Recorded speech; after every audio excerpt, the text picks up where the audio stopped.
Hello friends. चलिए start करते हैं। Strategic cost management introduction. सबसे पहले आप सभी को कॉन्ग्रेचुलेशंस जिन्होंने भी इंटरमीडिएट एग्जाम क्लियर कर लिए हैं, और क्योंकि इंटरमीडिएट एग्जाम क्लियर कर लिए हैं तभी तो फाइनल की क्लासेस के लिए आप लोग प्लानिंग कर रहे हैं। चलो, हमारा सब्जेक्ट है स्ट्रेटेजिक कॉस्ट मैनेजमेंट।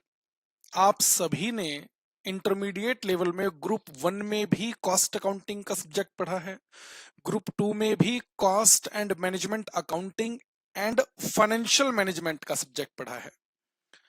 यहां पर हम बात करें तो कोई वर्ड अकाउंटिंग नहीं है, जबकि ग्रुप 1 में भी कॉस्ट अकाउंटिंग वर्ड था और ग्रुप 2 में cost and management accounting word था। लेकिन फाइनल की सिलेबस की हम यहां पर बात करेंगे तो यहां पर आपको अकाउंटिंग वर्ड नहीं मिलेगा। इस सब्जेक्ट को स्टार्ट करने से पहले कुछ जरूरी टर्म्स मैं आपके साथ डिस्कस करूंगा। देखिए, आपने न सिर्फ कॉस्ट अकाउंटिंग का सब्जेक्ट पहले पढ़ा है, आपने बहुत सारे सब्जेक्ट पढ़े हैं। लॉ आपने पढ़ा है, इनकम टैक्स आपने पढ़ा है, जीएसटी आपने पढ़ा है, अकाउंटिंग आप पढ़ते हुए आ रहे हैं। अकाउंटिंग तो बचपन से पढ़ते आ रहे हैं। मैं यहाँ पर क्या बात करने वाला हूँ, अगर आप अकाउंटिंग की बात करें तो जो सिलेबस आपने इंटरमीडिएट लेवल पर किया है उसे और डिटेल में ले जाने का काम आपका सीएफआर में होगा। और डिटेल में जाएंगे। जो इनकम टैक्स आपने इंटरमीडिएट लेवल पर पढ़ा है, क्या आपको लगता है कि फाइनल में जाकर, क्योंकि इंटरमीडिएट लेवल पर इनकम टैक्स सब्जेक्ट के अंदर 5 हेड्स ऑफ इनकम आपने पढ़ी हैं, तो क्या फाइनल में जाकर ये 5 हेड्स से बढ़कर क्या 10 हेड्स हो जाने वाले हैं? नहीं। फिर क्या करना है, उन्हीं 5 हेड्स ऑफ इनकम को और डिटेल में डिस्कस करना है विद केस स्टडीज। जो आपने जीएसटी इंटरमीडिएट लेवल पर पढ़ी है, आपको क्या लगता है फाइनल में जाकर वो जीएसटी सब्जेक्ट हमारा बदल जाने वाला है क्या? नहीं। बस अभी भी 100 मार्क्स का आपको पढ़ना है फिर से जीएसटी, और वही चीजें जो आप इंटर में पढ़ के आए हैं उन्हीं को और डिटेल में डिस्कस करना है। लेकिन मैंने इन सब्जेक्ट्स की बात आपसे की तो, लेकिन अगर हम अपने कॉस्ट अकाउंटिंग सब्जेक्ट की बात करें, इंटर में जो आप पढ़कर आए हैं, फाइनल में आकर मुझे लगता है मैक्सिमम 10 to 20% आपके काम आने वाला है। क्योंकि यहां पर जो भी सब्जेक्ट अब हम डिस्कस करेंगे, जो भी कॉन्सेप्ट अब हम डिस्कस करेंगे, वो आपके लिए बिल्कुल नया होगा। एक कॉस्ट अकाउंटेंट को, जिस कंपनी में वो कॉस्ट अकाउंटेंट जॉब करता है, उस कंपनी को किस तरह के डिसीजंस देने होते हैं, वो अब हमें यहां से स्टार्ट करना है। यानी आप कल को जाकर किसी कंपनी के लिए जो काम करने वाले हैं वो तो अब यहां से स्टार्ट होगा। मतलब सर, हमने जो पहले से, आज से पहले पढ़ा था कॉस्ट अकाउंटिंग सब्जेक्ट के अंदर, वो किसी भी काम का नहीं था। आपसे ही मैं पूछ लेता हूं, आप सोचिएगा और बताइएगा। आपने इंटरमीडिएट सिलेबस में निकाला इकोनॉमिक ऑर्डर क्वांटिटी। क्या था economic order quantity? Sir, economic order quantity में हमने निकालना सीखा कि एक कंपनी को एक लॉट में कितना मेटेरियल परचेज करना चाहिए। एक बात बताओ, ये सब तो एक 12वीं के बाद, 12th के बाद जो ग्रेजुएशन करता है उसे भी पता है। और अगर उसे भी ये पता है कि यूक्यू कैसे निकाली जाती है, आपको भी ये पता है, और आपको पता है कि एक फॉर्मूला आपको दिया गया होगा और लगाओ फॉर्मूला, यूज करो कैलकुलेटर और आंसर निकाल दो, निकल गया आंसर। क्या लगता है आपको, एक कंपनी आपको एज ए कॉस्ट अकाउंटेंट एक बड़े पैकेज पर हायर करेगी, आपसे ये कहेगी कि हमारा इकोनॉमिक ऑर्डर क्वांटिटी निकाल कर बता दीजिए?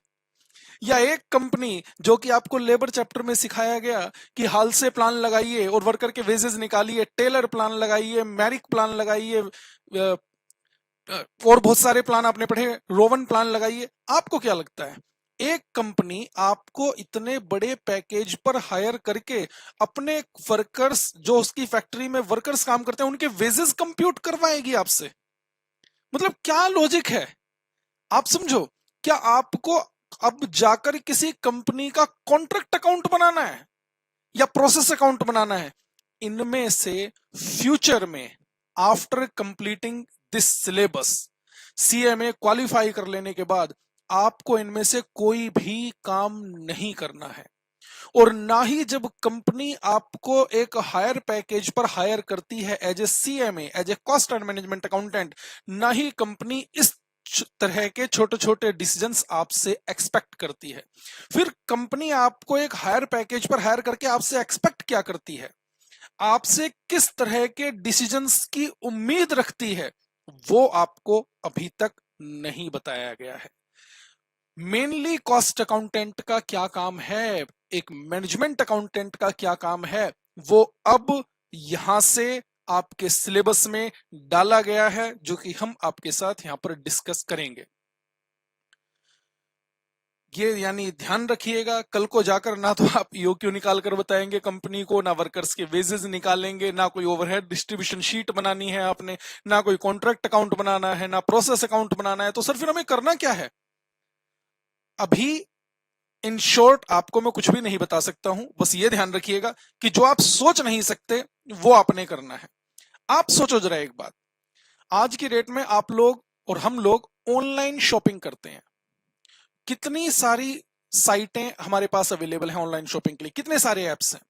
फ्लिपकार्ट है, अमेजोन है, ईबे है, और न जाने कितनी सारी एप्स, कितनी सारी साइट अनगिनत हमारे ऑनलाइन इंटरनेट पर अवेलेबल है। जब आप ऑनलाइन शॉपिंग करते हैं, कई बार आपको नहीं लगता कि हमने शॉपिंग में ऑनलाइन जो प्रोडक्ट ऑर्डर किया है और वो ऑर्डर हमें घर पर डिलीवर हो गया है, आपको कई बार ऐसा फील नहीं हुआ कि सर जितने में हमें प्रोडक्ट मिल गया, इससे ज्यादा तो कंपनी की कॉस्ट ही आ गई होगी इस प्रोडक्ट को प्रोड्यूस करके और हमें डिलीवर करने की। यानी अगर कंपनी की कॉस्ट ही इससे ज्यादा है जिस जिस प्राइस पर उसने हमें दे दिया है, तो कंपनी ने फिर कमाया क्या होगा? आपको कई बार ऐसा फील नहीं हुआ? होता है ना ऐसा कई बार। तो अब वो कंपनी कॉस्ट से भी कम प्राइस पर प्रोडक्ट को सेल कर सकती है क्या? और वो कौन सा कॉस्ट अकाउंटेंट उस कंपनी में बैठा होगा जो कॉस्ट से भी कम प्रोडक्ट को बेचने के लिए रिकमेंड कर देता है? यानी कितना इंपॉर्टेंट डिसीजन है, आप समझ सकते हैं। और ये डिसीजन कौन देता है कंपनी को कि कंपनी को किस प्राइस पर, इस प्राइस पर बेचना चाहिए या नहीं बेचना चाहिए? ये कॉस्ट अकाउंटेंट ये कंपनी को डिसीजन देगा, एक मैनेजमेंट अकाउंटेंट कंपनी को डिसीजन देगा। कंपनी आपसे क्या एक्सपेक्ट करती है वो हमें यहां पर सीखना है। तो हमारा सिलेबस बहुत इंपॉर्टेंट है। सर मतलब हमने जो इंटर में पढ़ा था वो सब बिल्कुल बेकार हो गया क्या? बिल्कुल बेकार नहीं हुआ है। कुछ चीजें हैं इंटर में, अगर आप सिर्फ क्वेश्चन बनाते हुए आए हैं, सिर्फ क्वेश्चन बनाते हुए आए हैं कि सर हमें ईओक्यू का क्वेश्चन है, सॉल्व करना आता है, लगाया फॉर्मूला, यूज किया, कैलकुलेटर, आंसर निकाल दिया, reorder level, maximum level, minimum level, कोई भी फॉर्मूले की आप बात करें, अगर आप फॉर्मूले रटकर और क्वेश्चन बनाते हुए आए हैं तो प्रॉब्लम हो सकती है आपको। लेकिन अगर आपको हर एक चीज का प्रॉपर कॉन्सेप्ट मालूम है तो वो कॉन्सेप्ट यहां पर यूज हो जाएंगे, कॉन्सेप्ट यूज हो सकते हैं। वो कॉस्ट अकाउंटिंग की सिर्फ एलिमेंट्री नॉलेज थी जो आपको इंटरमीडिएट लेवल में आपके सिलेबस में इंस्टीट्यूट ने दे रखी थी। अब एक कॉस्ट अकाउंटेंट क्या काम करेगा वो हम यहां से स्टार्ट करेंगे। बात समझ आ रही है? सिलेबस की बात करते हैं। सब्जेक्ट आपको मैंने लिखवा दिया यहाँ पर, स्ट्रेटेजिक कॉस्ट मैनेजमेंट। एक छोटा सा ओवरव्यू मैं आपको देता हूं, ध्यान से सुनना, जरा ध्यान से सुनना।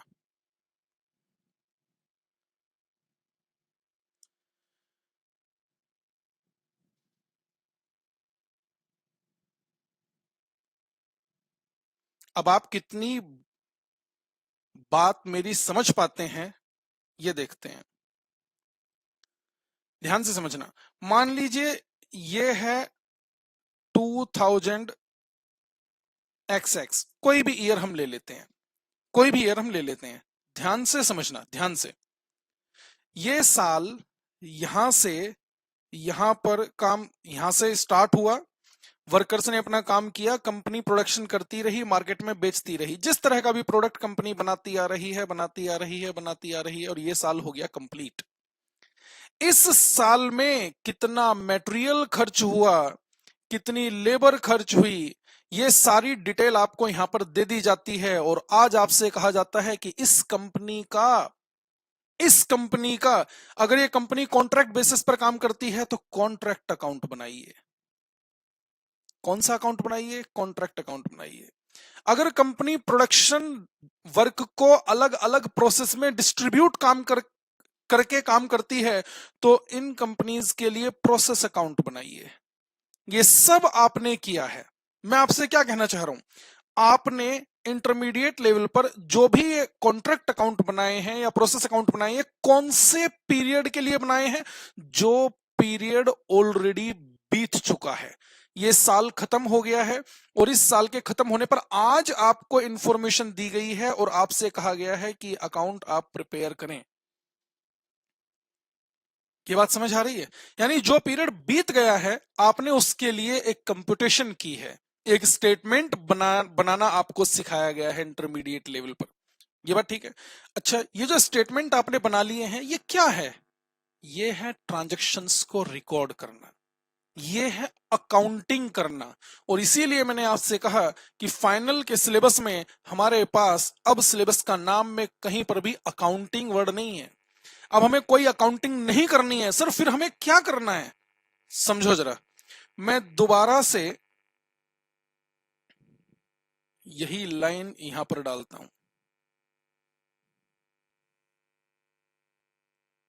ये साल यहां से स्टार्ट होगा और यहां पर कंप्लीट होगा, ठीक है। आज कंपनी यहां पर है, मैंने कहा in the beginning of the year. आज कंपनी यहां पर है और कंपनी आपसे, आप कौन है कंपनी के? Cost and management accountant, CMA. आज कंपनी यहां पर खड़े होकर आपसे कहती है कि सर इस आने वाले साल में, आने वाले साल में, क्योंकि हम in the beginning of the year बात कर रहे हैं, कि सर इस आने वाले साल में कंपनी के पास कुछ ऑफर हैं। Offer 1, offer 2, offer 3। ये 3 ऑफर कहिए आप, 3 प्रपोजल कहिए, बात एक ही है। कंपनी के सामने 3 प्रपोजल्स हैं जो कि डिफरेंट प्रपोजल्स हैं और कंपनी की कैपेसिटी लिमिटेड होने की वजह से कंपनी तीनों प्रपोजल को एक साथ एक्सेप्ट करके एग्जीक्यूट नहीं कर सकती है। तो कंपनी की लिमिटेड कैपेसिटी की वजह से कंपनी को इन तीनों प्रपोजल में से कोई एक प्रपोजल चूज करना पड़ेगा। और अगर कंपनी तीनों में से कोई एक प्रपोजल कंपनी को चूज करना पड़ेगा तो कौन सा प्रपोजल कंपनी के लिए इस कमिंग ईयर में सबसे ज्यादा बेनिफिशियल होगा? ध्यान से सुन रहे हो मेरी बात? कौन सा प्रपोजल बेनिफिशियल होगा और कौन से पीरियड के लिए? कमिंग पीरियड के लिए। तो आज आपने, आज यहीं पर खड़े होकर इन तीनों प्रपोजल के लिए कुछ कंप्यूटेशन करनी है, इन तीनों प्रपोजल का इवेल्युएशन करना है और कंपनी को बताना है कि प्रपोजल 1 सबसे बेस्ट है कंपनी के लिए, प्रपोजल 2 सबसे बेस्ट है या प्रपोजल 3 सबसे बेस्ट है। आप एक एक्सेप्ट करेंगे तो ऑटोमेटिकली 2 आप रिजेक्ट कर देंगे। अब आप सोचिए जरा, कौन सा कॉन्ट्रैक्ट अकाउंट यहां पर आपके काम आने वाला है? कौन सी वेजेस, हल से प्लान, रोवन प्लान आपके काम आने वाले हैं? क्या आप इकोनॉमिक ऑर्डर क्वांटिटी निकालकर क्या बताने वाले हैं यहां पर कंपनी को? यानी आज आपसे कंपनी वो डिसीजन मांगेगी जिस पर उसे फ्यूचर में काम करना है। तो अल्टीमेटली जो आप डिसीजन कंपनी को देंगे और उस पर कंपनी फ्यूचर में उस साल में वर्क करेगी, तो अल्टीमेटली कंपनी को चलाने वाला कौन? आप लोग। अब आप लोगों को यह समझना है कि आज हम ये डिसीजन लेकर बताएंगे कि फ्यूचर में कंपनी क्या करे जिससे कि कंपनी का प्रॉफिट मैक्सिमाइज हो सके। जो प्रपोजल कंपनी के लिए सबसे ज्यादा बेनिफिशियल हो वो डिसीजन आपने आज देना है। तो आज इस डिसीजन को लेने के लिए क्या फैक्टर कंसीडर किए जाने चाहिए और किन फैक्टर्स को इग्नोर कर देना चाहिए, किस कॉस्ट को कंसीडर करना चाहिए और किस कॉस्ट को इग्नोर कर देना चाहिए।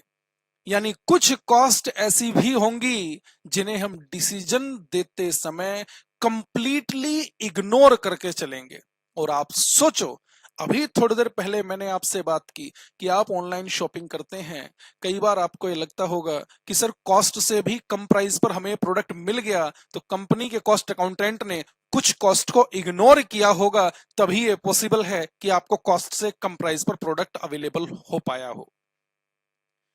तो आप अब मैं क्या आपको समझाना चाह रहा हूं इतनी देर से, आपको क्या समझ में आ रहा है, ये आप पर डिपेंड करता है।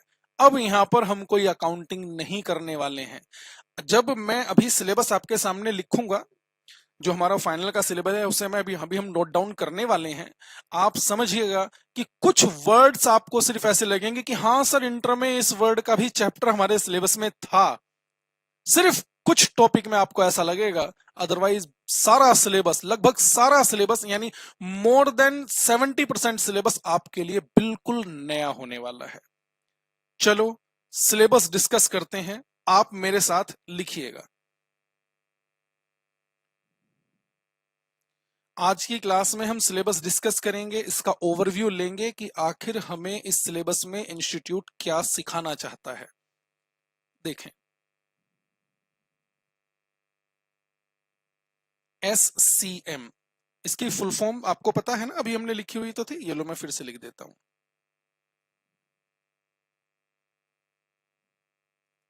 Strategic cost management.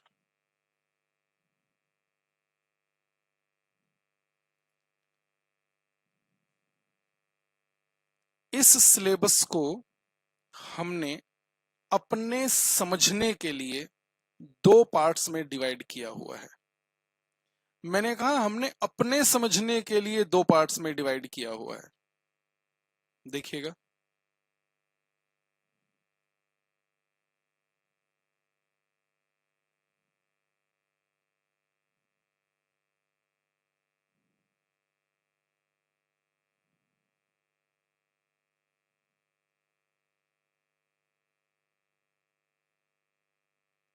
First one is cost management. आप मेरे साथ लिख रहे हैं। And second one is operations research. Operations research, जिसे हम लोग शॉर्ट में कहते हैं OR, जिसे हम शॉर्ट में नाम देते हैं OR। और आपको पता होगा कि आपने इंटरमीडिएट लेवल पर भी ऑपरेशंस मैनेजमेंट पढ़ा है। वहां पर क्या वर्ड था? Operations management. और यहां पर क्या वर्ड्स आ गया है? Operations research. यानी वो सब कुछ कॉन्सेप्ट जो आप OM में पढ़ के आए हैं, हमें यहाँ पर फिर से पढ़ने हैं, और थोड़ा डिटेल्ड एनालिसिस करते हुए, थोड़ा और डिटेल एनालिसिस करते हुए कुछ कॉन्सेप्ट हम यहाँ पर डिस्कस करेंगे। सबसे पहले हम सिलेबस डिस्कस करने वाले हैं। लिखें, मेरे साथ लिखेंगे। सबसे पहले रेलेवेंट कॉस्ट,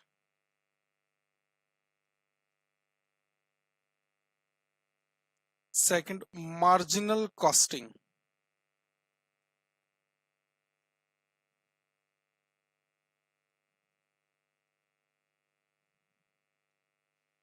मेक और bye decision,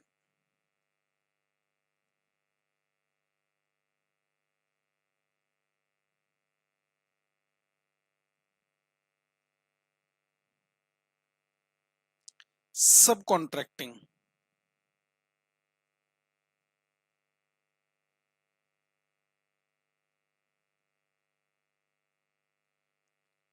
transfer pricing,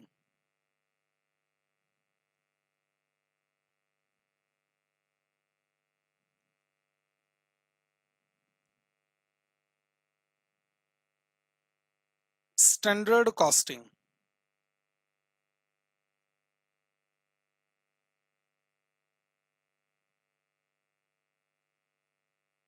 just in time analysis,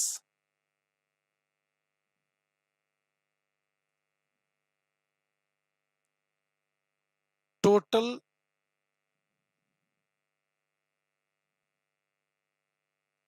quality management,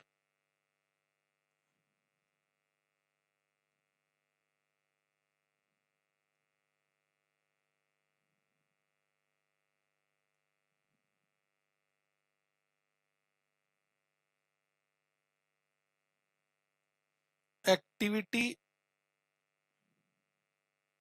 based costing,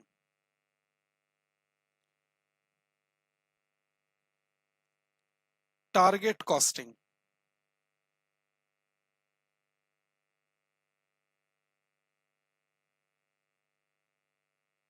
throughput accounting,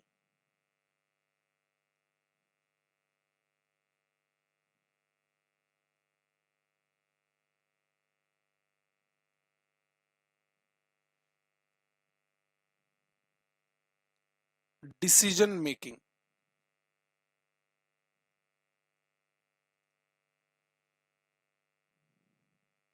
हमने दो पार्ट्स में इस सिलेबस को डिवाइड किया हुआ है अपने समझने के लिए, अपनी क्लासेस को चलाने के पर्पज से। एक हमने कॉस्ट मैनेजमेंट के नाम से यहाँ पर लिख दिया है, और इधर अब आप लोग लिखेंगे ऑपरेशंस रिसर्च वाली साइड में सबसे पहले assignment problem.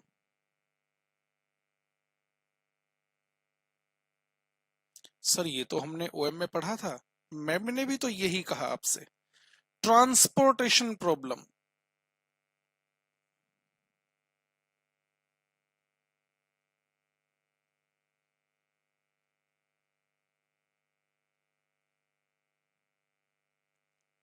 Learning curve,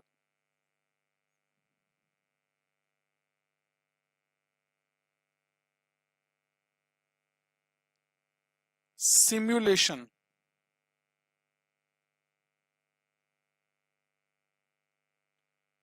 PERT CPM,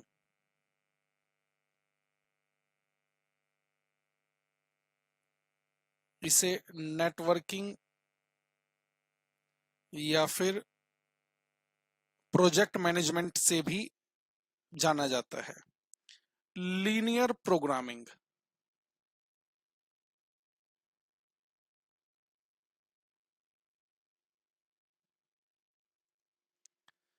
linear programming.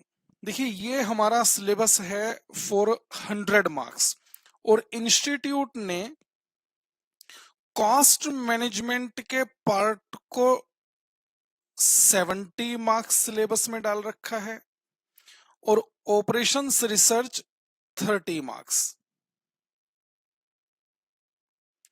इस तरह इंस्टीट्यूट ने ये 100 मार्क्स का पेपर हमारा फाइनल में पेपर नंबर 15 बना रखा है। क्लियर है? मैंने आपको इस सिलेबस से लिखवाने से पहले आपसे कहा कि हमें फ्यूचर के पॉइंट ऑफ व्यू से डिसीजन देना है। इस सिलेबस में अब हमें पढ़ना कैसे है वो ध्यान से सुनना। सबसे पहला चैप्टर आपका मैंने लिखा रेलेवेंट कॉस्ट, और मैंने आपसे थोड़ी देर पहले क्या बात की कि किसी डिसीजन को लेते समय कौन सी कॉस्ट कंसीडर करें और कौन सी कॉस्ट को इग्नोर करें, वो हम रेलेवेंट कॉस्ट चैप्टर के अंदर सीखने वाले हैं। यानी किसी डिसीजन के लिए कौन सी कॉस्ट रेलेवेंट है, कौन सी कॉस्ट नॉट रेलेवेंट है। यानी हम फ्यूचर को ध्यान में रखते हुए किस कॉस्ट को कंसीडर करेंगे किसी पर्टिकुलर टाइप ऑफ डिसीजन में, और किस कॉस्ट को कंसीडर नहीं करेंगे, वो हम इस चैप्टर के अंदर, रेलेवेंट कॉस्ट चैप्टर के अंदर सीखेंगे। ठीक है? मार्जिनल कॉस्टिंग ये हमारा नेक्स्ट टॉपिक। मार्जिनल कॉस्टिंग में अब आपको कुछ नया बताने वाला है क्या? मार्जिनल कॉस्टिंग सर हमने ग्रुप 1 में भी पढ़ी है, मार्जिनल कॉस्टिंग हमने ग्रुप 2 में भी पढ़ी है, लेकिन यहां पर बहुत सारे अलग तरह के डिसीजंस हम वो भी कंसीडर करके चलेंगे। यानी यहां पर हम कहें बेसिक मार्जिनल कॉस्टिंग जो आपने ग्रुप 1 ग्रुप 2 में पढ़ी है वो तो है ही, उसके अलावा भी हमें बहुत सारे अलग तरह के क्वेश्चंस यहां पर बनाने हैं। मेक और बाय डिसीजन, देखिए मेक और बाय डिसीजन अपने आप में कोई अलग से चैप्टर नहीं है, ये मार्जिनल कॉस्टिंग का ही पार्ट है। देखिए मार्जिनल कॉस्टिंग एक मोस्ट इंपोर्टेंट कॉन्सेप्ट है फाइनल के लिए। यानी मैं ये जो भी सिलेबस लिखे हैं ना, ये हमने टॉपिक वाइज सिलेबस लिखे हैं कि हम किस तरह से अपने सिलेबस को आगे चलाएंगे। इसमें से मोर देन 50% सिलेबस सिर्फ मार्जिनल कॉस्टिंग का ही है। तो ये जो हमने ऊपर मार्जिनल कॉस्टिंग लिखा है ये बेसिक मार्जिनल कॉस्टिंग है। आगे बहुत ये जो मेक और बाय है ये अलग से कोई चैप्टर नहीं है, मार्जिनल कॉस्टिंग की ही एक एप्लीकेशन है। अच्छा, मेक और बाय से मतलब क्या है?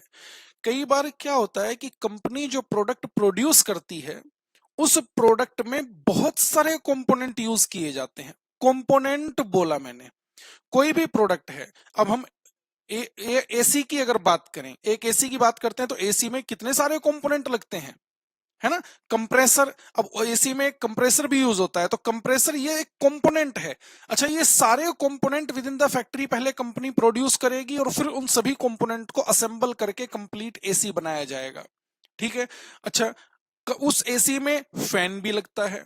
अब एक आउटसाइड वेंडर अगर कंपनी से कहने लगे कि सर आप जो अपने एसी में ये फैन यूज कर रहे हैं, अगर आप चाहें तो ये फैन आप हमसे बना बनाया ले सकते हैं। जब एसी बनाने वाली कंपनी के सामने इस तरह का डिसीजन आएगा, तो वो कंपनी आपके पास आएगी, कॉस्ट अकाउंटेंट के पास, और आपसे पूछेगी कि बताइए सर, हमारे फाइनल प्रोडक्ट में ये जो फैन नाम का कंपोनेंट यूज होता है, ये फैन एक आउटसाइड वेंडर हमें बना बनाया देने के लिए तैयार है, तो क्या हमें ये इन हाउस इन फैक्ट्री खुद प्रोड्यूस करना चाहिए या इस सप्लायर से परचेज कर लेना चाहिए। तो इस कंपोनेंट के रेस्पेक्ट में हम ये डिसीजन लेंगे, मेक इन फैक्ट्री और बाय फ्रॉम आउटसाइड वेंडर। इस डिसीजन को कैसे हम कंसीडर करते हैं वो हम यहां पर सीखेंगे। इस टॉपिक को हमने नाम दिया है मेक और बाय डिसीजन। क्लियर हो गई ये बात। सब कॉन्ट्रैक्टिंग, सब कॉन्ट्रैक्टिंग क्या है? कई बार क्या होता है कि कंपनी की कैपेसिटी लिमिटेड होने की वजह से, अच्छा कैपेसिटी लिमिटेड है, प्रोडक्ट की डिमांड ज्यादा हो गई है। अच्छा, कैपेसिटी लिमिटेड है, प्रोडक्ट की डिमांड ज्यादा है, तो कंपनी को क्या करना पड़ेगा? नई फैक्ट्री लगानी पड़ेगी, नई मशीनें इंस्टॉल करनी पड़ेगी अपने प्रोडक्ट की, अपने कस्टमर्स की डिमांड को मीट करने के लिए। अब क्या लगता है आपको, कोई चुटकी बजाने वाला काम है क्या कि आज हम ये सोचें कि नई फैक्ट्री डाल लेते हैं एक, या आज हम ये सोचें कि नई मशीनें इंस्टॉल कर लेते हैं? इसमें टाइम चाहिए होता है। अब मान लीजिए इसमें टाइम लगेगा 6 महीने का, 1 साल का, 2 साल का, तो अब 1-2 साल के लिए क्या करें? हमारे कस्टमर्स जो हमारे प्रोडक्ट की डिमांड कर रहे हैं, अगर हमने उनकी डिमांड को आज और अभी मीट नहीं किया और हमारा कस्टमर किसी दूसरी कंपनी के प्रोडक्ट से सेटिस्फाई हो गया, तो हमारा कस्टमर तो हमेशा के लिए चला जाएगा। तो कंपनी क्या करती है कि कुछ टाइम पीरियड के लिए, जब तक कि उसकी खुद की कैपेसिटी इंक्रीज नहीं हो जाती, किसी लोकल मैन्युफैक्चरर से प्रोडक्ट बनवा लेते हैं। जब हम अपने कस्टमर्स की डिमांड को मीट करने के लिए प्रोडक्ट की मैन्युफैक्चरिंग किसी दूसरे लोकल मैन्युफैक्चरर की फैक्ट्री में कराते हैं और उससे काम कराकर उससे फिर वो प्रोडक्ट लेते हैं, अपना ब्रांड नेम यूज करते हैं और अपने कस्टमर को सेल करते हैं, तो जब हम बाहर से ये काम करवाते हैं तो इसे हम नाम देते हैं सब कॉन्ट्रैक्टिंग। दोनों में फर्क है। मेक और बाय में मैंने कहा एक कंपोनेंट के रेस्पेक्ट में हम डिसीजन ले रहे हैं, मेक इट और बाय इट। लेकिन सब कॉन्ट्रैक्टिंग में मैंने क्या कहा, फाइनल प्रोडक्ट को ही बाहर बनवाना पड़ रहा है क्योंकि कैपेसिटी लिमिटेड है, और only for the time being, जब तक कि हमारी फैक्ट्री की कैपेसिटी, हमारी कंपनी की कैपेसिटी इंक्रीज नहीं हो जाती है। तो ये डिसीजन कैसे लिया जाता है वो हम यहां पर सीखेंगे सब कॉन्ट्रैक्टिंग में। ट्रांसफर प्राइसिंग, इंटरमीडिएट लेवल पर आपको इससे क्वेश्चन पूछे गए थे, लेकिन वो क्वेश्चन बहुत इजी और बहुत सिंपल थे। एक कंपनी के अगर 2 डिपार्टमेंट हैं, तो जिस प्राइस पर वो दोनों डिपार्टमेंट आपस में ट्रांजैक्शन करते हैं, मैंने क्या कहा, जिस प्राइस पर ये दोनों डिपार्टमेंट आपस में ट्रांजैक्शन करते हैं, उस प्राइस को हम नाम देते हैं ट्रांसफर प्राइस। आपको ध्यान होगा एक चैप्टर आपने पढ़ा था प्रोसेस कॉस्टिंग। प्रोसेस कॉस्टिंग में हमने यही सीखा था कि सर ए प्रोसेस से बी प्रोसेस में जाएगा प्रोडक्ट, बी प्रोसेस से सी प्रोसेस में जाएगा प्रोडक्ट, और आपको यह भी ध्यान होगा कि वहां पर एक कॉन्सेप्ट आता है इंटर प्रोसेस प्रॉफिट, जहां पर एक प्रोसेस दूसरे प्रोसेस से कुछ प्रॉफिट मार्कअप ऐड करके तब अपना प्रोडक्ट ट्रांसफर करता है। क्या बोला मैंने? कुछ प्रॉफिट मार्कअप ऐड करके तब अपना प्रोडक्ट ट्रांसफर करता है। जिस प्राइस पर एक डिपार्टमेंट दूसरे डिपार्टमेंट को अपना प्रोडक्ट ट्रांसफर करता है, उस प्राइस को हम नाम देते हैं ट्रांसफर प्राइस। अब ये ट्रांसफर प्राइस कैसे कंप्यूट किया जाना चाहिए वो हम सीखेंगे यहां पर इस चैप्टर के अंदर ट्रांसफर प्राइसिंग में। क्लियर है? स्टैंडर्ड कॉस्टिंग आपके लिए नया नहीं है। ग्रुप 1 में भी आप पढ़कर आए हैं, ग्रुप 2 में भी आप पढ़कर आए हैं। अब ये मुझे नहीं पता है कि आपने कैसे पढ़ा है। आपको हो सकता है कुछ टेबल बनवा दी गई हो कि सर टेबल का कॉलम नंबर 1, टेबल का column number 2, column number 3, column number 4, और पता नहीं क्या क्या करके आपको रटाई जाती हैं चीजें, SR इनटू पता नहीं क्या क्या करते हैं, मेरे तो समझ नहीं आता। और ये वेरिएंस निकालना है तो दिस कॉलम का टोटल माइनस दिस कॉलम का टोटल, ये वाला वेरिएंस निकालना है तो दिस माइनस दिस, ऐसे ऐसे कर देना और वेरिएंस निकल जाएंगे। अच्छा, कॉन्सेप्ट क्या है सर वो हमें भी नहीं पता। तो अगर ऐसा है तो यहां पर आपको प्रॉब्लम होगी। कोई बात नहीं, हम जब स्टैंडर्ड कॉस्टिंग डिस्कस करेंगे तो हम पूरा स्टार्टिंग से ही बिल्कुल बेसिक से स्टार्ट करेंगे। कहीं एज सच आपको कोई प्रॉब्लम नहीं आने वाली है। प्रॉब्लम कब आएगी? जब आप यहां पर भी क्वेश्चन को सोल्व करने के लिए वो इंटर के रटे रटाए तरीके लगाने की कोशिश करेंगे, तब आपको प्रॉब्लम आने लगेगी। देखिए, कहीं पर भी हमारे इस सिलेबस में इंटर के सिलेबस का लिंक होगा, कहीं पर भी अगर हमारे सिलेबस में इंटर के सिलेबस का लिंक होगा, मैं बिल्कुल इनिशियल लेवल से डिस्कस करूंगा। इसलिए प्रॉब्लम होने की कोई बात ही नहीं बच जाएगी। हाँ, जैसे मैं कहूंगा आप वैसे मेरी बातों को समझते हुए क्वेश्चन बनाना सीखेंगे, कॉन्सेप्ट समझेंगे, आपको कहीं कोई प्रॉब्लम नहीं आएगी। कई बार स्टूडेंट क्या होता है कि सर हमने जो इंटर में तरीका लगाया था वो लगा दिया। बेटा, कुछ क्वेश्चन तो बन जाएंगे उस तरीके से, बहुत सारे क्वेश्चन में फिर आपको प्रॉब्लम आने लगेंगी, क्योंकि यहां पर आप इस बात को खुद समझकर देखें कि ऐसा इस चैप्टर में क्या है जो ग्रुप 1 में भी, ग्रुप 2 में भी और फिर फाइनल लेवल पर फिर से ये चैप्टर आ गया। अब हमें बहुत डिटेल डिस्कशन इस पर करना पड़ेगा। स्टैंडर्ड कॉस्टिंग पता है आपको, वेरिएंस एनालिसिस किया जाता है। स्टैंडर्ड कॉस्ट क्या होनी चाहिए थी, एक्चुअल में कंपनी ने कितनी कॉस्ट इनकर की है, स्टैंडर्ड कॉस्ट और एक्चुअल कॉस्ट के बीच का जो डिफरेंस है, यही वेरिएंस है। और इस वेरिएंस के लिए किसकी रेस्पॉन्सिबिलिटी है, वो काम हमें यहां पर सीखना है स्टैंडर्ड कॉस्टिंग चैप्टर के अंदर। ठीक है, जस्ट इन टाइम एनालिसिस नाम आपने सुना होगा इंटर में। ये हो सकता है जस्ट इन टाइम के बेस के लिए आपने थ्योरेटिकल कॉन्सेप्ट भी इसका पढ़ा हो। जस्ट इन टाइम क्या है? इंटर में एक चैप्टर आपने पढ़ा मटेरियल, और मटेरियल चैप्टर में आपको बहुत अच्छे से सिखाया गया कि कंपनी को प्रोडक्शन करने के लिए जो मेटल की जरूरत होती है, कंपनी वो मेटल परचेज करती है और उसे होल्ड करके रखते हैं। कहां? स्टोर रूम के अंदर होल्ड करके रखते हैं। जब प्रोडक्शन डिपार्टमेंट को मेटल की जरूरत आती रहती है तो स्टोर रूम से वो मटेरियल प्रोडक्शन डिपार्टमेंट को टाइम टू टाइम इशू करते रहते हैं। आपको क्या लगता है, मटेरियल को स्टोर रूम में होल्ड करने की वजह से कंपनी को कॉस्ट नहीं इनकर करनी पड़ती होगी? क्या आपने नहीं पढ़ा? Carrying cost, storage cost, material holding cost, किसी भी नाम से कहें आप, मतलब एक ही है। स्टोर रूम में मटेरियल को होल्ड करने की कॉस्ट सोचो जरा, स्टोर रूम का रेंट, स्टोर रूम से मटेरियल चोरी ना हो जाए, 2 गार्ड रखे हुए हैं स्टोर रूम में। स्टोर रूम के गेट पर 2 गार्ड रखे हुए हैं ताकि मटेरियल चोरी ना हो जाए। एक बात बताइए, उन दोनों गार्ड की सैलरी किस वजह से देनी पड़ रही है? स्टोरिंग करने की वजह से, स्टोर रूम में मटेरियल को होल्ड करने की वजह से। कई बार क्या होता है कि मटेरियल खराब ना हो जाए तो कोल्ड स्टोरेज की फैसिलिटी होती है बहुत सारे प्रोडक्ट्स के लिए। मटेरियल खराब ना हो जाए, मटेरियल का इंश्योरेंस कराना पड़ जाता है। ये कितनी सारी तरह की कॉस्ट है, और ये कॉस्ट सिर्फ कंपनी को क्यों इनकर करनी पड़ती है? क्योंकि स्टोर रूम में मटेरियल को स्टोर कर रहे हैं। इस वजह से, क्योंकि बहुत सारे प्रोडक्ट्स के लिए बहुत सारी कंपनीज की ये स्टोरेज कॉस्ट बहुत ज्यादा होती है, तो उन कंपनीज के लिए एक डिसीजन लिया जाता है जस्ट इन टाइम एनालिसिस। और जस्ट इन टाइम का मतलब क्या है कि क्या जरूरत है मटेरियल को खरीदकर पहले से स्टोर रूम में होल्ड करने की, क्या जरूरत है इसकी? क्यों ना मटेरियल तभी परचेज किया जाए जब प्रोडक्शन में रिक्वायरमेंट हो। मतलब स्टोर रूम में मेटल को होल्ड करने का कॉन्सेप्ट ही खत्म करो ना, और जब मेटल को होल्ड ही नहीं करेंगे तो स्टोरेज कॉस्ट, नॉर्मल सी बात है, वो कम हो जाएगी। तो स्टोरिंग कॉस्ट को मिनिमाइज करने के लिए एक नया कॉन्सेप्ट आया जिसे हमने नाम दिया जस्ट इन टाइम एनालिसिस। यानी जस्ट इन टाइम एनालिसिस में हम ये सीखेंगे कि जिस टाइम पर प्रोडक्शन करने के लिए मटेरियल की जरूरत है, जिस टाइम पर प्रोडक्शन करने के लिए मटेरियल की जरूरत है, जस्ट उसी टाइम पर क्यों नहीं परचेज कर लें? जस्ट इन टाइम, जब टाइम जिस टाइम में रिक्वायरमेंट है उसी टाइम पर परचेज करें।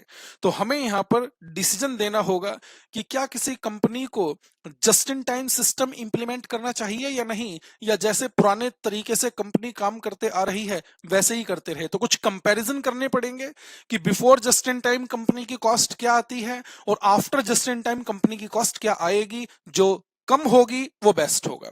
कैसे ये डिसीजन लिया जाता है वो हम सीखेंगे जस्ट इन टाइम एनालिसिस के अंदर। नेक्स्ट कॉन्सेप्ट हमारा है टोटल क्वालिटी मैनेजमेंट।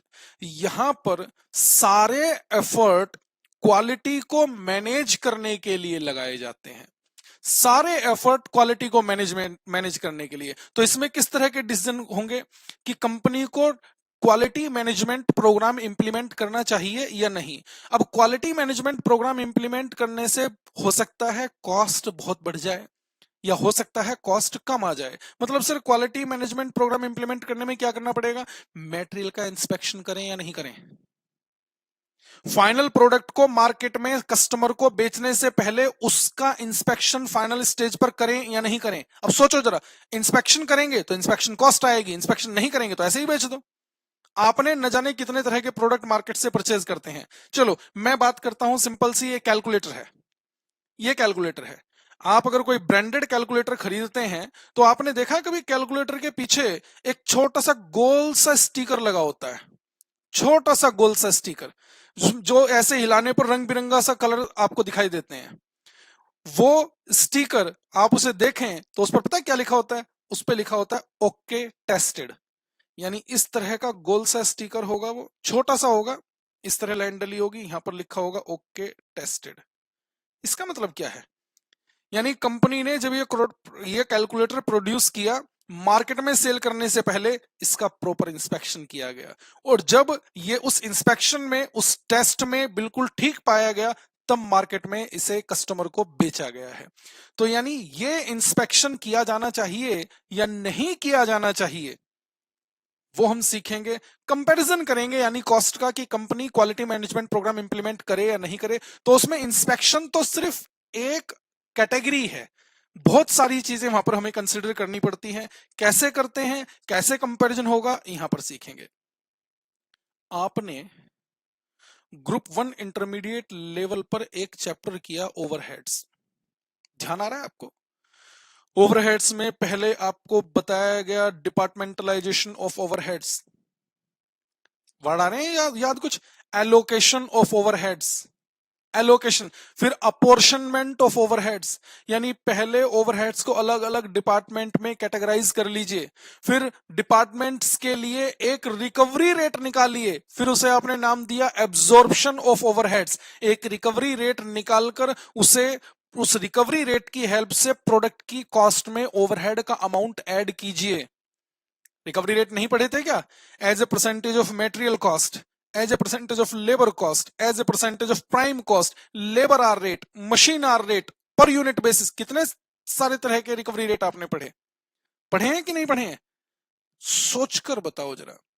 एक पर्टिकुलर डिपार्टमेंट है, आपने उसके लिए निकाल दिया, आपने उसके लिए निकाल दिया लेबर आर रेट। एक बात बताइए, लेबर आर रेट आपने निकाल दिया, उस डिपार्टमेंट का रेंट किस तरह से लेबर आवर्स पर डिपेंड करेगा, सोचकर बताओ।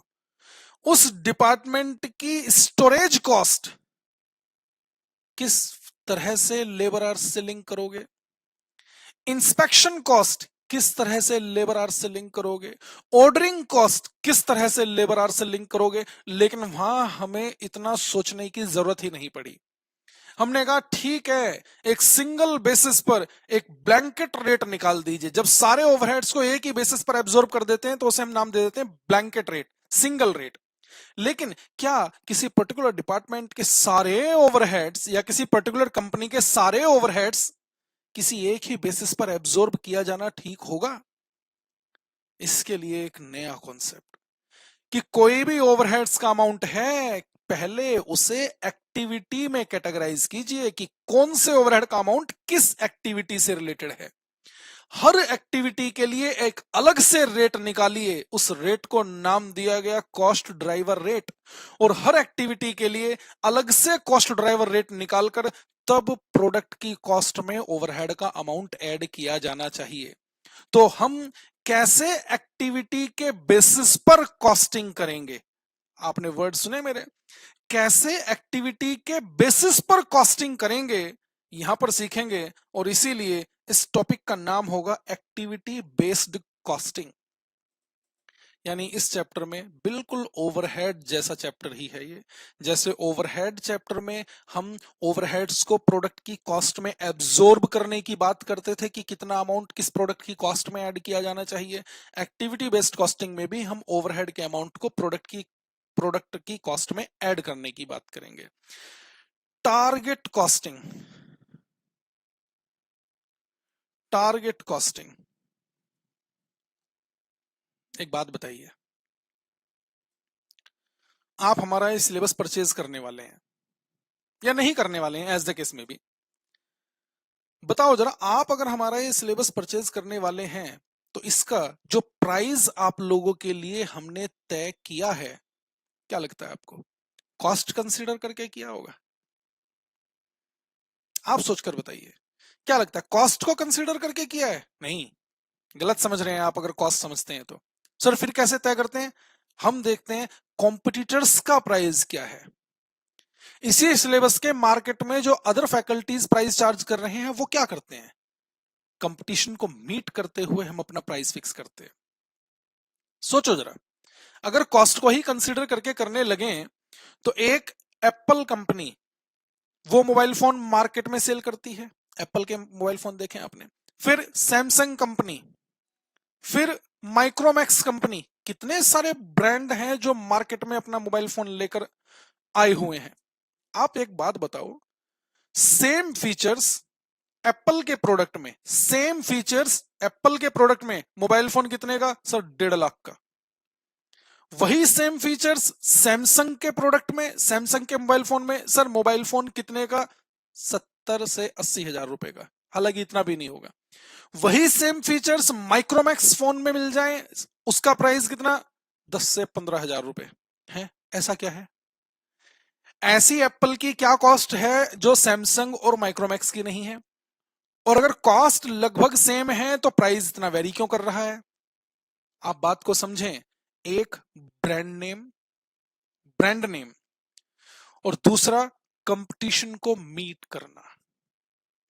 यानी पहले फिक्स करेंगे सेलिंग प्राइस, पहले फिक्स करेंगे सेलिंग प्राइस, फिर देखेंगे कि हमें इस प्रोडक्ट से प्रॉफिट कितना अर्न करना है, कितना परसेंट अर्न करना है, या कितने अमाउंट का प्रॉफिट अर्न करना है, और सेलिंग प्राइस फिक्स करके डिजायर्ड प्रॉफिट को माइनस करेंगे, और फिर जो कॉस्ट आएगी। आपने आज तक ग्रुप 1 ग्रुप 2 में कॉस्टिंग करते समय क्या पढ़ा है?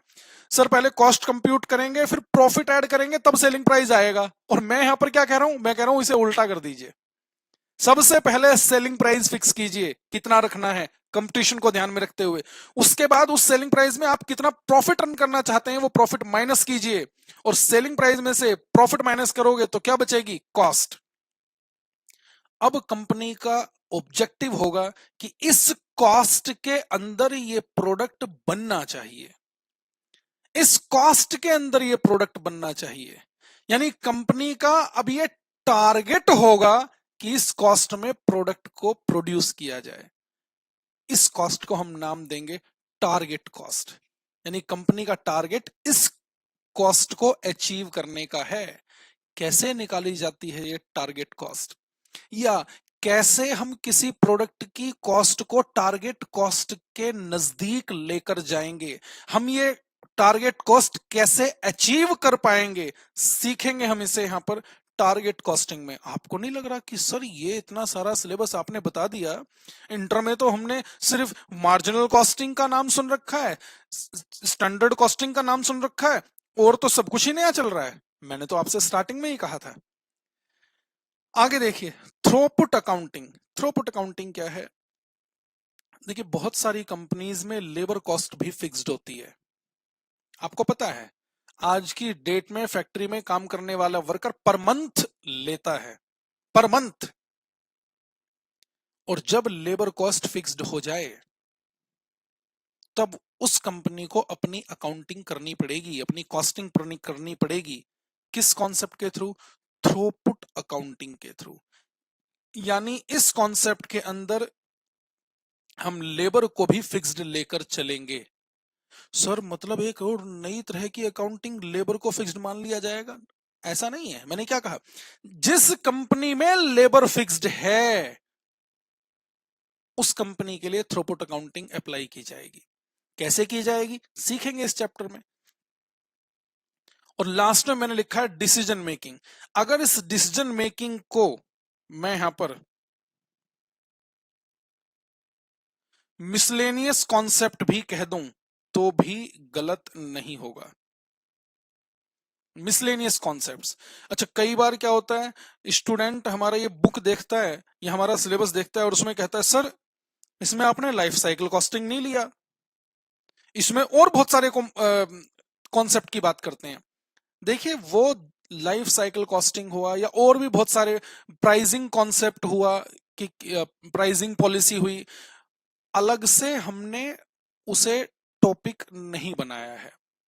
वो सारे कॉन्सेप्ट जो भी आप स्टडी मटेरियल में देख पाते हैं, स्टडी मटेरियल में देखें तो आपको देखने को मिले, और मेरे इस यहां पर जो मैंने लिखा है नोट डाउन किया है इसमें देखने को ना मिले तो समझ लेना वो सारा का सारा कॉन्सेप्ट, वो सारे टॉपिक इस डिसीजन मेकिंग में कवर किए हुए हैं हमने।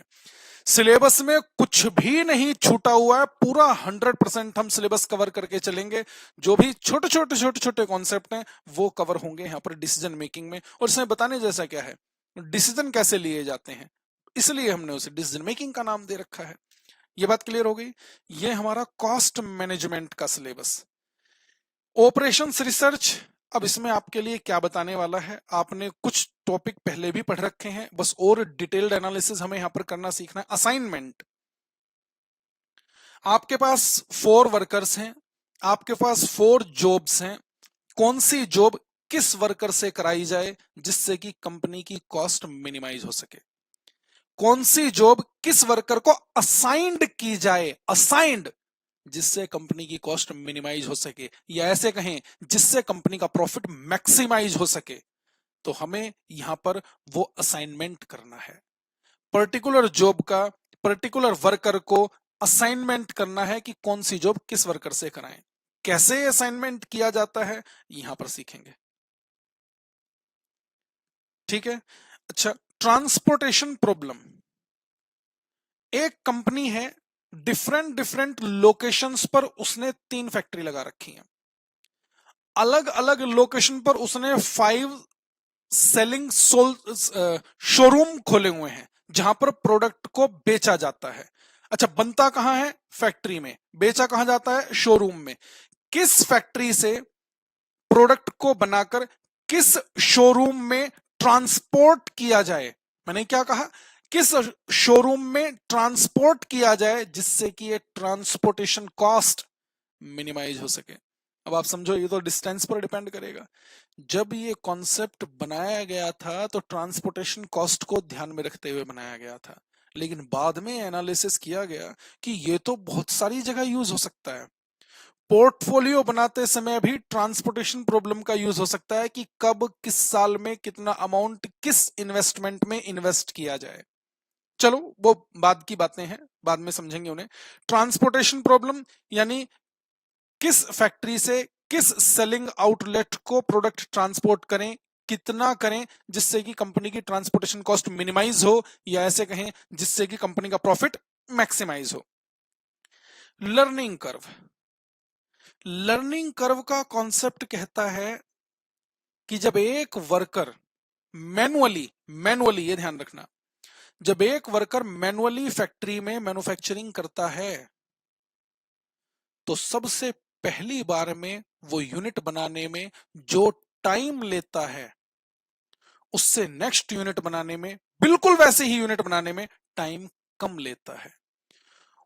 उसी जैसी और तीसरी यूनिट बनाने में टाइम और कम लेता है। और क्यों कम लेता है? क्योंकि वो उस प्रोडक्शन प्रोसेस को लर्न करने लग जाता है। आप भी समझो ना, मैं एक चैप्टर स्टार्ट कराऊंगा आपको, अगली क्लास से हम चैप्टर स्टार्ट करेंगे, आप वैसा ही क्वेश्चन घर पे जाकर होमवर्क बनाओगे तो हो सकता है आपको 1 घंटा लगे।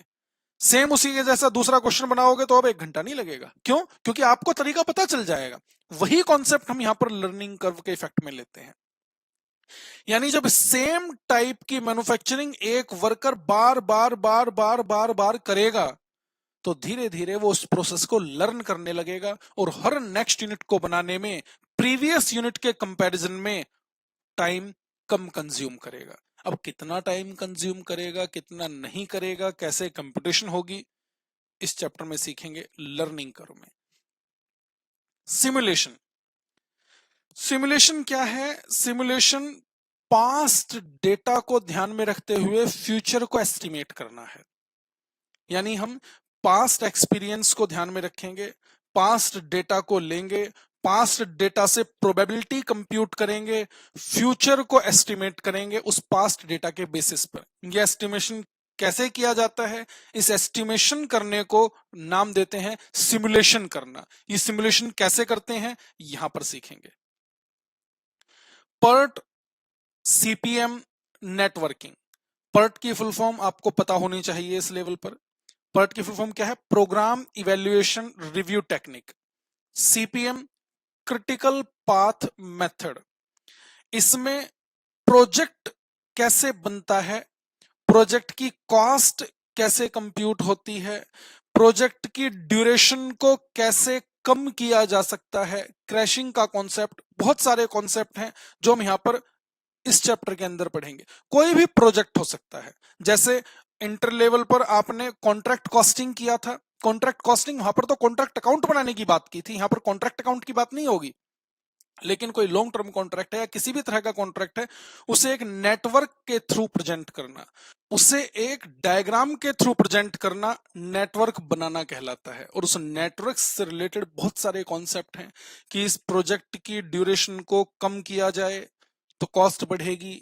अब किस तरह से हम उस प्रोजेक्ट की ड्यूरेशन को कम करें, कौन सी एक्टिविटी को क्रैश करें, बहुत सारे कॉन्सेप्ट हैं, वो हम इस चैप्टर के अंदर सीखेंगे। पर्ट सीपीएम या नेटवर्किंग या प्रोजेक्ट मैनेजमेंट, जो भी आप कहें। Last, linear programming. आप किसी भी फील्ड में जाइए, रिसोर्सेज हमेशा लिमिटेड ही रहते हैं, उनका यूटिलाइजेशन बहुत ज्यादा होगा। अच्छा, प्रोडक्ट हैं बहुत ज्यादा, मैन्युफैक्चरिंग करनी है, प्रोडक्शन करनी है, क्योंकि प्रोडक्ट की डिमांड है ज्यादा, रिसोर्सेज हैं लिमिटेड, तो इन लिमिटेड रिसोर्सेज को किस प्रोडक्ट की मैन्युफैक्चरिंग में कितना डिवोट किया जाए जिससे कि कंपनी का प्रॉफिट मैक्सिमाइज हो सके या कंपनी की कॉस्ट मिनिमाइज हो सके। आपको याद होगा मार्जिनल कॉस्टिंग में आपने इंटर लेवल पर एक कॉन्सेप्ट किया होगा की फैक्टर। क्या सर यहां पर की फैक्टर नहीं है? है, वो मार्जिनल कॉस्टिंग में ही डिस्कस करूंगा मैं। जब मार्जिनल कॉस्टिंग करेंगे तो वहां पर की फैक्टर का कॉन्सेप्ट भी आएगा। की फैक्टर में हमने क्या सीखा? इंटर लेवल पर तो सीखा ही है, अभी फाइनल में तो हम डिस्कस करेंगे आगे। वहां पर आपको सिखाया जाता है कि सर अगर लेबर आवर्स लिमिटेड हैं और सेम वर्कर किसी भी प्रोडक्ट में काम कर सकता है तो उससे कौन सा प्रोडक्ट बनवाया जाए, यानी किस प्रोडक्ट की मैन्युफैक्चरिंग की जाए, किस प्रोडक्ट की कितनी यूनिट्स बनाकर मार्केट में बेची जाए, क्योंकि सारी यूनिट तो बन नहीं सकती। क्यों नहीं बन सकती? क्योंकि लेबर लिमिटेड है, लेबर आवर्स लिमिटिंग फैक्टर है। तो जहां पर लिमिटिंग फैक्टर की बात आती है, आपको पता होगा आपने लेबर आवर्स को कंसिडर करते हुए रैंक दी और रैंक के बेसिस पर फिर बनाया आपने ऑप्टिमम प्रोडक्ट मिक्स। लेकिन एक बात सोचिए, अगर सिचुएशन ऐसी आ जाए कि sir labour hours limiting factor है, मशीन आवर्स ये भी लिमिटिंग फैक्टर है, मटेरियल ये भी लिमिटिंग फैक्टर है, कैश, क्योंकि कैश होगा तभी तो हम प्रोडक्शन कर पाएंगे, कॉस्ट पहले खर्च करेंगे तभी तो बनाकर मार्केट से रेवेन्यू जनरेट हो कर पाएंगे। तो मैंने कहा कैश भी लिमिटिंग फैक्टर है। यानी अगर लेबर भी लिमिटिंग फैक्टर, मटेरियल भी लिमिटिंग फैक्टर, मशीन आवर्स भी लिमिटिंग फैक्टर, तो आप मुझे ये बताओ रैंक कैसे दोगे? सर अगर लेबर आवर्स लिमिटिंग फैक्टर होते थे तो हम निकालते थे कंट्रीब्यूशन पर labour our, machine hours limiting factor होते थे तो हम निकालते थे कंट्रीब्यूशन पर machine our. Material limiting factor होता था तो हम निकालते थे कंट्रीब्यूशन पर केजी ऑफ मटेरियल, या जैसा भी मटेरियल दिया होता था, केजी में हो लीटर में हो। लेकिन मैंने कहा रैंक तो आप इस तरह से दे देते थे, लेकिन अगर एक ही क्वेश्चन में मटेरियल भी लिमिटिंग फैक्टर हो, लेबर आवर्स भी लिमिटिंग फैक्टर हो और मशीन आवर्स भी लिमिटिंग फैक्टर हो, कैसे रैंक दोगे? एक बार जरा मुझे भी बता दो। अगर लेबर आवर्स को लिमिटिंग फैक्टर लेकर रैंक दोगे तो रैंकिंग कुछ और आएगी, मशीन आवर्स को लिमिटिंग फैक्टर लेकर रैंक दोगे तो रैंकिंग कुछ और आएगी, मटेरियल को लिमिटिंग फैक्टर लेकर रैंक दोगे तो रैंकिंग कुछ और आएगी। कैसे ऑप्टिमम प्रोडक्ट मिक्स बनाओगे? किसी कंपनी में कितनी भी लिमिटेशंस क्यों ना हो, लीनियर प्रोग्रामिंग एक ऐसी टेक्निक है, वो कितनी भी प्रॉब्लम्स, कितनी भी लिमिटेशंस क्यों ना हो, हर लिमिटेशंस में से आपको एक ऑप्टिमम प्रोडक्ट मिक्स निकाल कर देगी। लीनियर प्रोग्रामिंग एक ऐसी टेक्निक है, यानी ये तो प्योरली मैथमेटिकल टेक्निक है। कैसे हम ऑप्टिमम प्रोडक्ट मिक्स निकाल पाएंगे more than one limiting factor के केस में, सीखेंगे हम लीनियर प्रोग्रामिंग चैप्टर के अंदर। ये हमने आज की क्लास में सिर्फ अपने सिलेबस का ओवरव्यू लिया है कि आखिर हमें यहां पर सीखना क्या है। अब आप ये समझ लीजिएगा, इस पार्ट को तो हो सकता है आप ये कहें कि सर हमने इंटर में कुछ ना कुछ तो पढ़ा है, इस कॉस्ट मैनेजमेंट वाले पार्ट पर ध्यान दें और बताएं आपने क्या पढ़ा है। सिर्फ नाम सुन रखे हैं सर, नहीं पढ़ा भी है हमने, मार्जिनल पढ़ा है, स्टैंडर्ड पढ़ा है। बेटे जब कराऊंगा ना आपको ये, तो आपको पता चल जाएगा कि कितना आपने पढ़ा है और कितना हम यहां पर सीखने वाले हैं। तो चलिए, ये हमारा सिलेबस है फाइनल का। कैसे आपने ये सिलेबस हमारे वीडियो लेक्चर्स के थ्रू देखना है वो भी मैं बता देता हूं। क्या बुक रेफर करनी है, क्या नहीं करनी है, सर कहां से पढ़ना है। बेटे जो हमारा मटेरियल आपको मिलेगा, जो हमारी बुक आपको मिलेगी, उसके अलावा आपने कुछ भी रेफर नहीं करना है। अब स्टूडेंट की कंफ्यूजन, क्या सर हमें स्टडी मटेरियल भी नहीं देखना? स्टडी मटेरियल से जो भी रेलेवेंट क्वेश्चंस हैं, रेलेवेंट वर्ड यूज कर लिया है मैंने, और सबसे पहला ही टॉपिक रेलेवेंट कॉस्ट लिखा था। जो भी क्वेश्चंस रिलेवेंट हैं हमने अपने मटेरियल में वो पहले से ही कवर किए हुए हैं, इसलिए आपको स्टडी मटेरियल देखने की जरूरत नहीं होगी। मैंने पहले ही कहा, फिर से कह रहा हूं, स्टडी मटेरियल के सारे रिलेवेंट क्वेश्चंस हमारे बुक में पहले से ही कवर्ड हैं, आपको अलग से स्टडी मटेरियल को रेफर करने की जरूरत नहीं है। अच्छा, कई बार क्या होता है सर, हमें ना ये वाला क्वेश्चन स्टडी मटेरियल में है और समझ नहीं आ रहा। ये आपको भी पहले से, अगर आप इंटर लेवल क्लियर कर चुके हैं, ग्रुप 1 और ग्रुप 2 क्लियर कर चुके हैं, तभी तो फाइनल की वीडियो देख रहे हैं। अगर आप फाइनल लेवल पर आ चुके हैं तो आपको ये पता होगा कि स्टडी मटेरियल में न जाने कितनी सारी गलतियां होती हैं।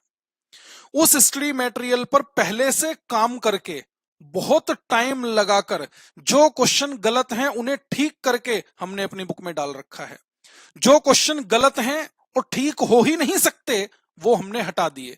जो क्वेश्चन गलत है और ठीक हो ही नहीं सकता, वो एग्जाम में तो आने का चांस 1% भी नहीं है, वो क्वेश्चन हमने हटा दिया। और आज इतना टाइम लगा लेने के बाद हमने अपना मटेरियल तैयार किया हुआ है, और आज एक बच्चा हमसे कहे कि सर स्टडी मटेरियल का ये वाला क्वेश्चन, आज की डेट में उस स्टडी मटेरियल पर वापस जाना हमारे इतना टाइम लगाकर किए गए काम को बेकार कर देना है। तो इसलिए मैं पहले ही कह रहा हूं और फिर से कह रहा हूं, आपको स्टडी मटेरियल भी देखने की जरूरत नहीं है। ये मोर देन सफिशिएंट क्वेश्चंस आपको हमारे मटेरियल में मिलने वाले हैं। सर क्या हमें स्कैनर देखने की जरूरत है? कोई स्कैनर की जरूरत नहीं है। स्कैनर में एक लिमिटेड पीरियड के क्वेश्चंस पास्ट ईयर्स के पड़े होते हैं। दूसरी बात, हर 4 साल बाद आपको पता है कि सिलेबस चेंज हो जाता है हमारा। अभी कोविड वगैरह की वजह से सिलेबस चेंज नहीं हुआ था, हर 4 साल बाद हमारा सिलेबस चेंज हो जाता है। अच्छा, स्कैनर में क्या चेंज करेंगे?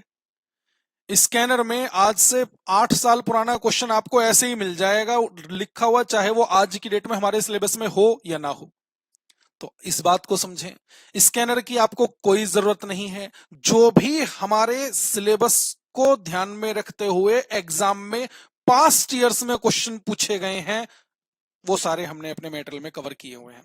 यानी आप ये समझ लीजिए हमारे मेटेरियल के अलावा आपको कुछ भी रेफर नहीं करना है अगर आप सीएमए फाइनल स्टूडेंट हैं तो, क्योंकि ये बुक, ये क्लासेस हमने exclusively for CMA final record की हैं। इतनी बात ठीक हो गई। अच्छा सर, हम पढ़ेंगे कैसे? जब आप पढ़ेंगे, आपने किस तरह लेक्चर्स परचेज किए हैं, कैसे आपने गूगल ड्राइव के थ्रू लेक्चर परचेज किए हैं या पेन ड्राइव के थ्रू लेक्चर परचेज किए हैं, उनका सीक्वेंस आपको गूगल ड्राइव में या पेन ड्राइव में क्या दे रखा है, कोई फर्क नहीं पड़ता। आप जब स्टार्ट करेंगे तो आप पहले कॉस्ट मैनेजमेंट वाला पार्ट स्टार्ट करेंगे। ध्यान से सुन रहे हो? स्टूडेंट कहता है सर पहले कहां से स्टार्ट करें, कौन सा चैप्टर पहले करें, कौन सा चैप्टर बाद में करें? मैं क्या कह रहा हूं, पहले आप कॉस्ट मैनेजमेंट वाला पार्ट स्टार्ट करेंगे और सीक्वेंस जो होगा वो यही रखेंगे जिस सीक्वेंस में मैंने यहां पर आपको सिलेबस नोट डाउन कराया है। हो सकता है गूगल ड्राइव लिंक में या पेन ड्राइव में आपको ये सीक्वेंस ऊपर नीचे कोई चैप्टर मिल जाए, नंबर कुछ और ऑर्डर में वहां पर हो। आपने सबसे पहले नंबर पर रेलेवेंट कॉस्ट करना है, सेकंड नंबर पर मार्जिनल, मेक और बाय, सब कॉन्ट्रैक्टिंग, ट्रांसफर प्राइसिंग, ये सीक्वेंस आप फॉलो करते हुए चलेंगे। और जब ये कॉस्ट मैनेजमेंट का पार्ट कंप्लीट हो जाएगा देन फिर सेम सीक्वेंस हम रखेंगे ऑपरेशंस रिसर्च पर, यानी पहले असाइनमेंट, फिर transportation, learning curve, simulation, PERT CPM and linear programming. इस सीक्वेंस में आपको ये सिलेबस हमारा कंप्लीट करना है। ठीक है, तो आज की क्लास में हमारा काम सिर्फ सिलेबस का ओवरव्यू देना था, फील करना कि सिलेबस में इंस्टीट्यूट हमें क्या सिखाना चाहता है या कल आप फ्यूचर में किस तरह का डिसीजन कंपनी को देने वाले हैं, वो काम भी हम स्टार्ट करेंगे नेक्स्ट क्लास से।